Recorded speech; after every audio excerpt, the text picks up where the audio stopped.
Right, it's... There, put that one back for me. Okay. I wanted to kind of have a bit of Oh, the others then. you love this one. All right. Is bareback porn irresponsible? Oh, that's an interesting one. Yes. Quite possibly. You know, I was thinking, we were having a chat about this a couple of weeks ago, weren't we? I think. Were we? I don't think we were. Oh, weren't we? Maybe it was someone else I was talking about this I don't know, with, what was the point? But yeah, I've been thinking about this for a while, and I do think it is irresponsible. Mm-hmm. Because I think it sends out a message that, because I think, you know, unprotected sex is so dangerous. Mm-hmm.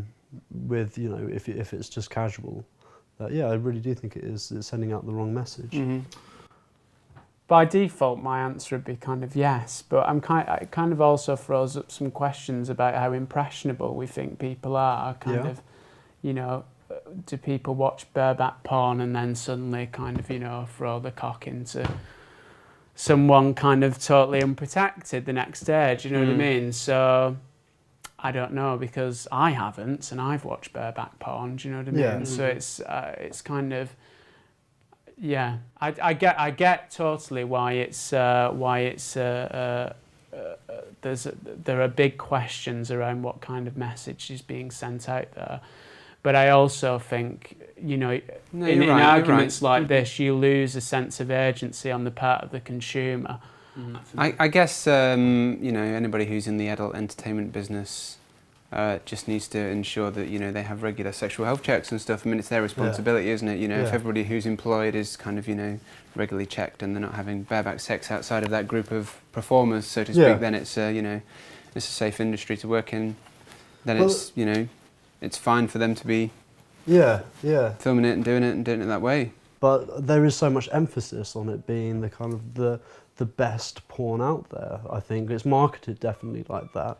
So it was like, oh my God, this exclusive thing of like, this guy's doing bareback, it's amazing, you know. And it's like, what is this a condom? It's just a, you know, yeah, I don't think it makes much difference personally. I actually much prefer watching bareback porn to porn with Do condoms. you? Yeah, I think it's hotter actually. Do you? Yeah. Oh, right, right, oh, fair enough, yeah. And I guess this is leading into like what's permissible within, for the person watching it, is essentially a fantasy.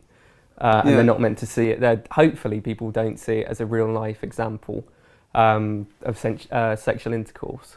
But then if you're going to draw a line on specific, this is me playing devil's advocate, on specific kind of health measures that someone should take in porn, does that go the next step of saying how people should behave and treat one another and not act in a certain way if it's particularly...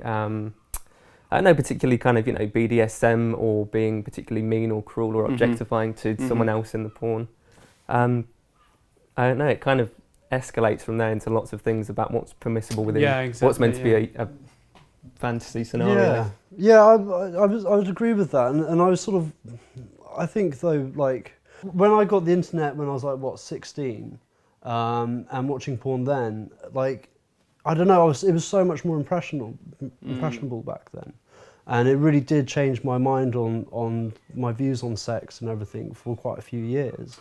I think with kids growing up now with porn, I mean, that back then it was like a 10-second clip, but you would spend like an hour waiting for a 10-second clip. I see that point, because I can see how, especially as gay youth, especially growing up, and kind of porn being something that you rely on very much for your first insights, really, into kind of, you know, what gay sex is all about. I mean, did anyone get gay sex education at school? No. I mean, I was really lucky. I went to an all-boys school, and I was really lucky. I had a teacher who gave us gay sex education. Wow, that's rare. During the class, and she said the headmaster would not allow me to do this, but I think it's important that, because there are going to be a few of you in the class that are gay. And being in an all-boys school where it was quite homophobic, you know, obviously like all the other lads sort of sniggered and everything, and I was just like, oh my God, this is amazing. Like, she's actually giving us proper information about it.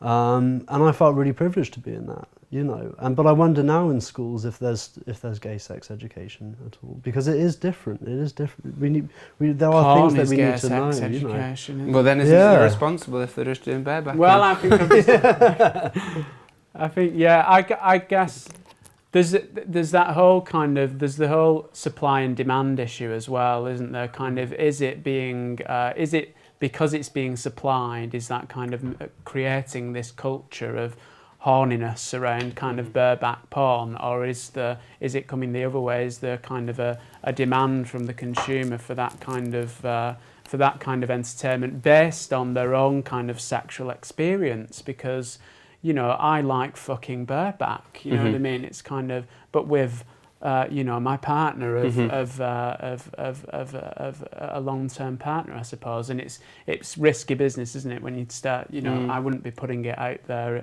to all and sundry, kind of unprotected, because then you're putting yourself in quite a vulnerable position.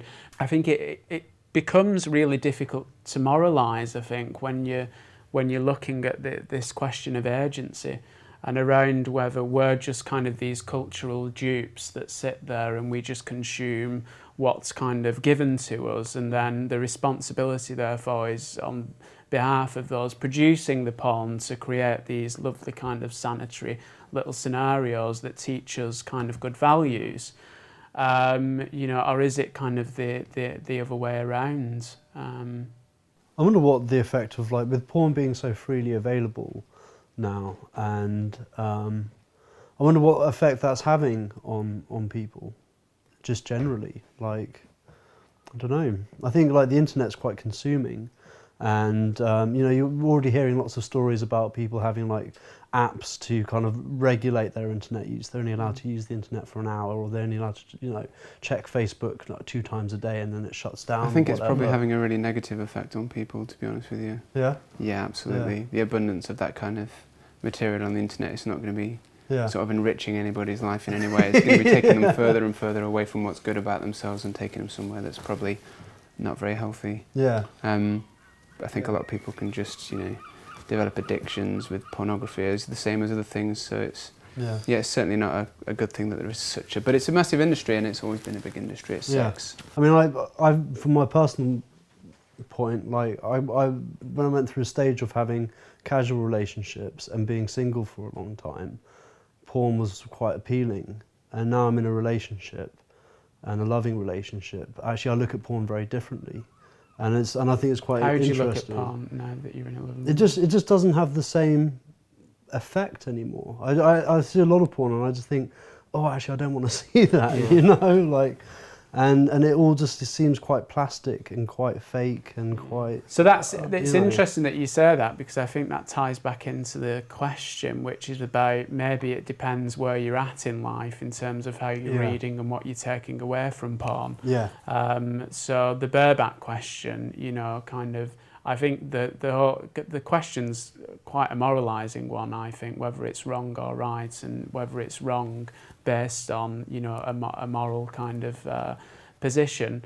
But I think it's wider than that, isn't it? It's kind of like, maybe it's about what you're looking to take away from porn and where you are and what lessons, you know, you're taking away from it. And then that's really the question about how is bareback porn affecting you based on kind of your experience and your susceptibility to it. And then that all depends really on kind of experience and a whole host of really different issues.